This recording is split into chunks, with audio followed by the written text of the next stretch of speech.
and today she'll be introducing us to AI in the attention economy. So without further ado, Dr. Yu. Okay, thank you. And thank you everyone for coming. So I'll just get to our start. Good afternoon, everyone. I am happy today to be the second speaker at this AI in All for All series at the West Lafayette High School Hack Club. So in the following 30 or 25 minutes, I hope we will have an eye-opening conversation about something that affects every single one of us every single day. And by the end of our time together, I hope that you are going to understand why your personal screen time is worth billions of dollars to some of the most powerful companies in the world. So today we're going to talk about the business of attention, how AI systems are competing for your eyes, your time, and ultimately your mind. So here is how we're going to organize this talk. So I have some lecture materials. I'll probably talk for 25 to 30 minutes. And for the rest, 15 to 20 minutes, where the floor is open to you for the Q&A or any concerns or insights that you would love to discuss with me. So let's just jump to the start. Let me first introduce myself. My name is Siyi Yu, and I'm going to be your guide today down this rabbit hole of AI recommender systems. So do you see this anime style avatar that you see on the left-hand side? This is created by GPT-4o because I figured out if we're talking about AI, we might as well also use it, right? So a little bit more about myself. I hold a PhD degree in marketing at Peking University, and now I am a clinical assistant professor at the marketing department, Purdue University's Daniel School of Business. And one fun fact about myself, I'm a huge anime fan, and that's why you will probably see a lot of anime examples used in this following talk. And one of my recent research interests focuses on the intersection of generative AI and marketing.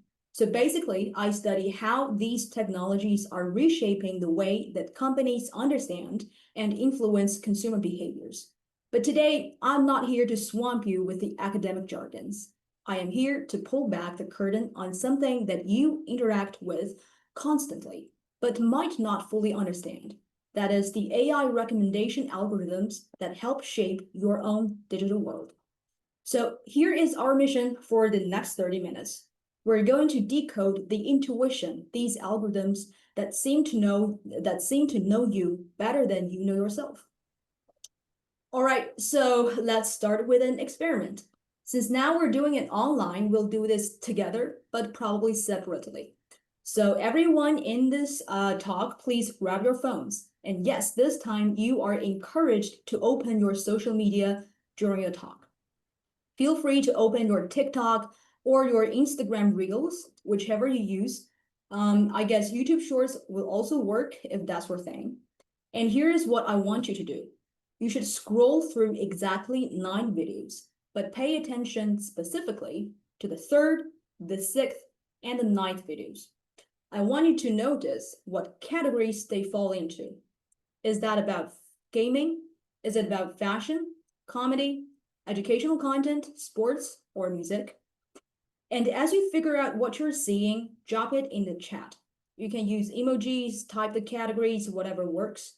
And you've got 90 seconds to collect this data. So are you all ready? Let's go. I'll set up a timer here. Sorry. So that you have 90 seconds to collect the data and engage in our Zoom chat.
Okay, we're seeing the results coming in. Tennis, games, Pokemon.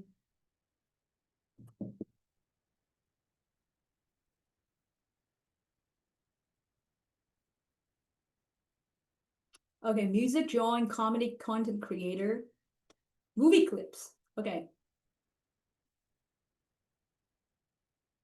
Okay, that's the end of that. Maybe we need a bit more time for everyone, but I guess that's it. Okay, so let me share this again. Sorry. Oh,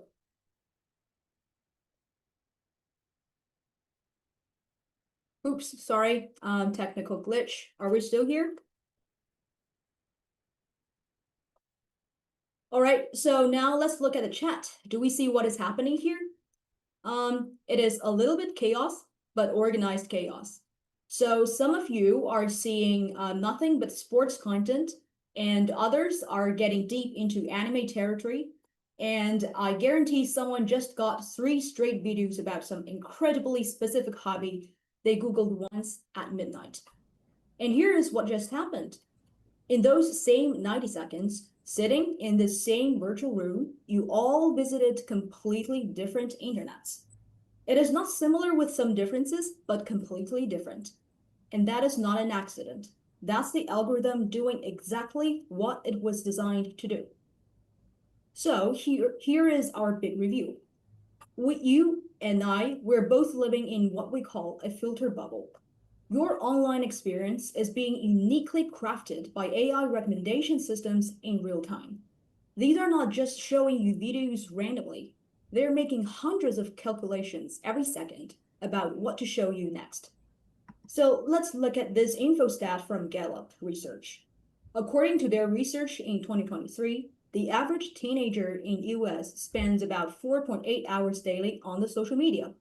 And let's put that into perspective. That is about 1,752 hours per year. That's about 73 full days. And during every single second of those 73 days, AI systems are studying you, learning your patterns, and getting better at predicting what will keep you scrolling. The profound thing here is that we're not all seeing the same internet anymore. You and your best friend could be sitting next to each other, opening the same app, and entering completely different digital worlds. And now let's talk about why this matters financially. Welcome to what the economists call the attention economy. Your attention has literally become a form of currency, and there's a massive industry built around capturing and monetizing it. So let's look at these numbers. It is estimated that TikTok's US operations are valued between $13 to $40 billion, depending whether you're taking President Trump's valuation or are you taking Bloomberg's valuation. That entire valuation is based on the app's capability to keep you scrolling. And YouTube generates over $36 billion annually in ad revenue per se. We're not even talking about the subscription and the number of fees you pay to watch your series. That is money that comes from the advertisers paying to insert their messages into your attention stream. When we combine this with that 4.8-hour daily average, the equation becomes clear. Your attention translates into their currency. Every second you spend on these platforms is generating value, not just necessarily for you. The product being sold isn't the app or the videos. The product is actually your attention itself. So how exactly do these algorithms work? Let me break down what's happening behind screen every time you open these apps. So in general, it is a 4-stage process that runs continuously. So today, I'm not diving into the technical specifics of AI recommendation systems, but rather I will just give you a general intuition of how this usually works. The first step of that is usually data collection. This system is tracking everything at multiple levels. Of course, first we're talking about the user level data. For example, your age, your location, what device you're using, etc., etc. And the second level, it also traces your content level data. So for example, that's what we have typed in this chat box. Is this video educational, entertainment, gaming, beauty and fashion, etc., etc.? But here is where it gets intense. Other than the user level and the content level, it also collects the interaction, that is the user by content level data. Every tap, every pause, every replay. Did you watch for 2.5 seconds? Or did you watch it for 3 seconds? Did you turn on the sound? Did you swipe back to rewatch the same video? Did you hesitate before the scrolling? And all of those user behaviors becomes data points. And the second process of that is the AI processing. We have machine learning models at analyzing your behavior patterns in milliseconds. They use techniques like content-based filtering. If you like this, that you will probably like something similar to it. You will have the collaborative filtering, which means that people similar to you also liked this. We'll talk about the intuition of these recommendation algorithms with some examples in a minute. And in practice, the tech companies use industry-level models, like the two tower models shown in this graph, to process millions of possibilities simultaneously. And the third step for that is content delivery. After the algorithm serves up, what it predicts is the perfect next video, next 3 video, and even the next 10 video. There is something called the 3-second rule. So usually, for example, companies like TikTok will decide that if you watch that particular recommended video for more than 3 seconds, then the algorithm will consider that a win and adjusts its own behavior accordingly. And finally, you have this feedback loop. Your reaction, that is your scrolling, your replay, your likes, your comments, all those behaviors immediately feeds back into that recommender system, making it smarter about your preferences. You're not just using this app, you're also helping to train it to be better at capturing your own attention. So if we sum that up, we'll get to this simple infogram. So this diagram shows something crucial. You are not simply a passive consumer here. You're actually training the AI every time you use it. Do you see how you're connected to every part of this system as a user? Your ratings, your behavior, even for your search queries, they're all teaching the algorithm how to better predict what you want. And this is what we call a user in the loop system. Every interaction makes the system better at keeping you engaged. But with all these data, how exactly does an AI predict my preferences? And here, let me show you 3 specific ways that AI recommendation systems figure out what to show you with some anime examples. Do we have any anime fans here? Okay, so imagine that we're trying to predict user A's preferences for Japanese anime. So here we have user A from Gintama, Mr. Sakata Kintoki. So here we have user A, and we know from this guy's past preferences that he likes to watch Jujutsu Kaisen and Attack on Titan. So what should we recommend to him next? There are different ways to answer that question, and we call these solutions the filtering systems.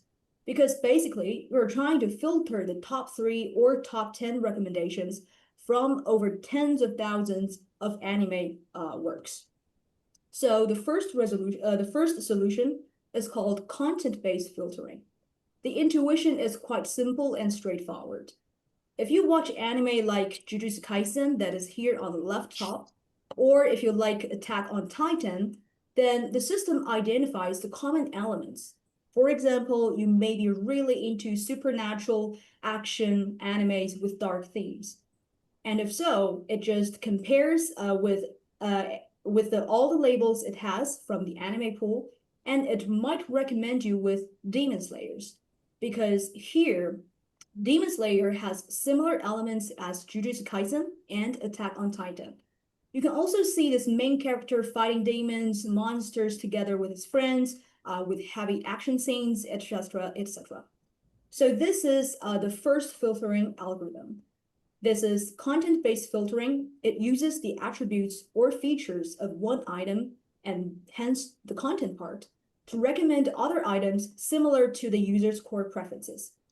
And by the way, I don't know if you guys have seen the movie, but I strongly recommend Demon Slayer: The Infinite Castle. This is a great movie. You should. So this is a human recommender here. So that is the first filtering algorithm that we're seeing today. And for moving to the next filter algorithm, we also have the context-based filtering. This algorithm notices that you watch different content at different time and places. For example, maybe you're watching educational content during the day, gaming videos at night. It tracks your location, your device, even potentially your mood based on what you're actually clicking.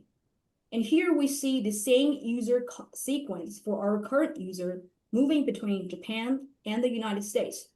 So here, please just look at this graph. We have the same user, we have their geographical location, we have their devices, we also have the timestamps.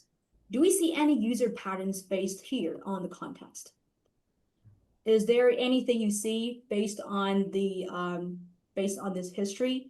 And if now you see this same user appearing in the United States with a computer, what would you recommend to him for the next video? Perhaps you recommend like an action movie that was based in the West probably because in Japan they watch Japanese shows, but in the West they watch Game of Thrones in Silicon Valley. Yeah, that is a very good answer. So because this is actually made by me, so you will see that this is probably a bit unnatural. But yes, thank you for that. You get the idea of this content-based system.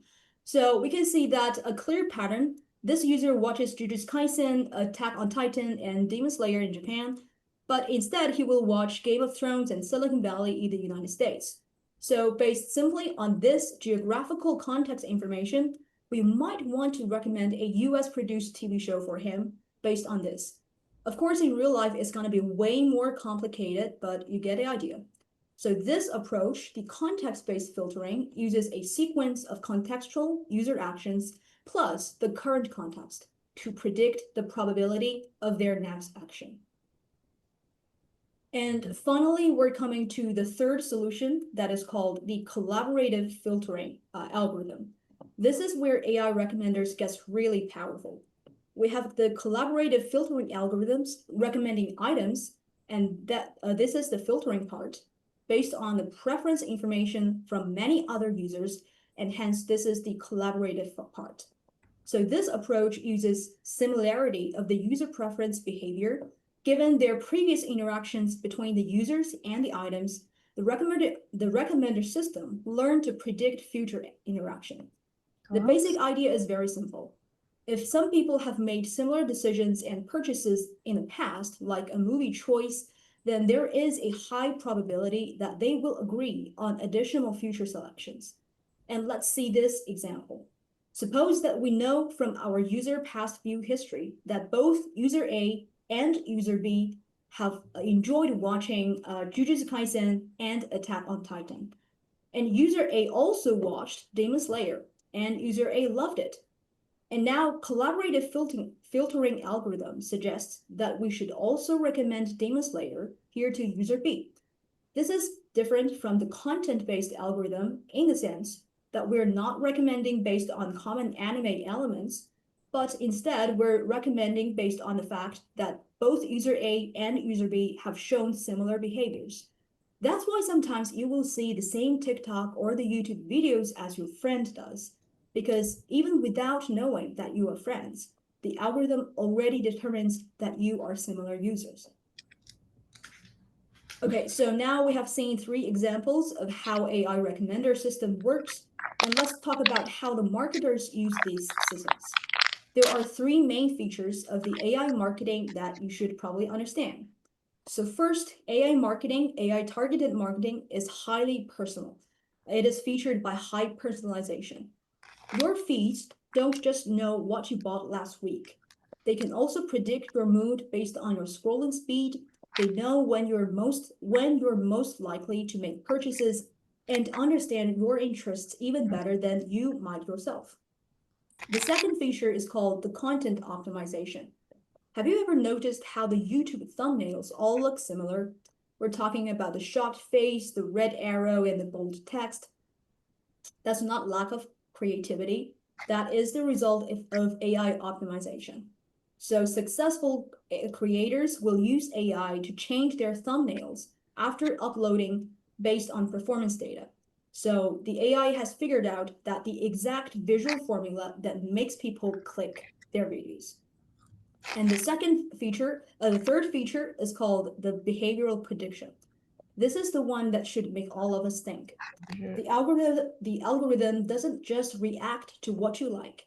It also predicts what you will want for next week or even the next month. It knows that people who watched what you watched yesterday often develop specific interests in a predictable sequence. It is pattern recognition at a scale that humans cannot really comprehend. These techniques are widely used in content business. For example, we all know the Spotify personalized playlist, right? That system analyzes the audio features like danceability, tempo, energy, and even something called speechiness. It knows the musical DNA of your preferences. And another tech giant that levies AI recommendation systems is Netflix. This company has created over 36,000 micro categories. So we're not just talking about action or comedy, those are too general. We're talking about something as granular as visually striking, nostalgic dramas based on contemporary literature. So yeah, it's really fine-grained. These categories are so specific that they probably have one for your exact mood at 11 p.m. on a Tuesday when you're procrastinating on your homework. And also we have the Amazon's customers also bought feature. It already generated over 35% of their yearly revenue back in 2014. And I'm pretty sure that this share is only coming up with their more powerful AI. Think about that. More than 1/3 of Amazon's sales come not from people searching for things, but from AI predicting what they will want based on their past purchase patterns. The AI is better at shopping for you than you are. So the general takeaway of this is that here with the AI recommender system, you are being studied, you are being predicted and influenced by some of the most sophisticated AI systems that humans have ever built. Well, AI in marketing applications do not just stop with AI recommender systems. Online marketing has become way more creative with generative AI. So now we're seeing AI influencers. Does any of you here in our audience have heard about Lil Makila? So up here, not yet. Okay, so well, maybe you should check it out. So let's meet Lil Makila. She has over 3 million followers. She has partnerships with Calvin Klein and Prada. She even produces her own music on Spotify. What is the catch here? She doesn't actually exist in real life. She is entirely computer generated. And actually, to our surprise, the brands love AI celebrities. Think about why they love this. These AI influencers, they never have scandals. They can work 24/7. They never age unless they're programmed to do so. They can be in multiple places simultaneously. They are the perfect brand ambassadors because they are literally designed to be like that. And now we're approaching a reality where you might be following, taking style advice from, and buying products recommended by people who never actually existed. And with generative AI getting better and better, soon you might not be able to tell the difference. I mean, to be completely honest, sometimes I have problems telling the real videos from a deep fake version. So it's getting more and more difficult. In the future, how many influencers are you following right now? And are you sure they're all real? Those are going to be real questions that need us to contemplate for a while. And now, although some of those aspects look a bit scary, let's acknowledge that these AI recommender algorithms have enabled some genuinely positive things. So first, of course, we have the music discovery.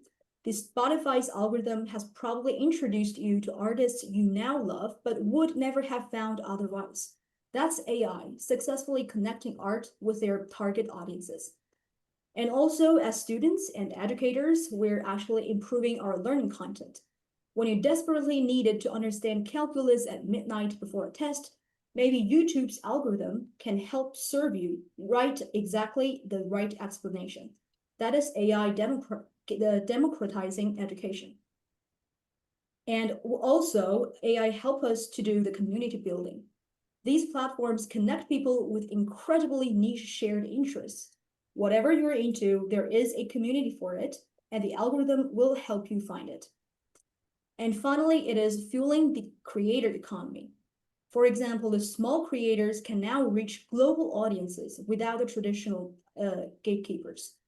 A teenager making content in their bedroom can now build a career, and that's historically unprecedented.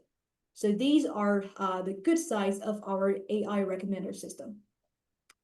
However, we also need to seriously discuss the concerns, and these are the big ones.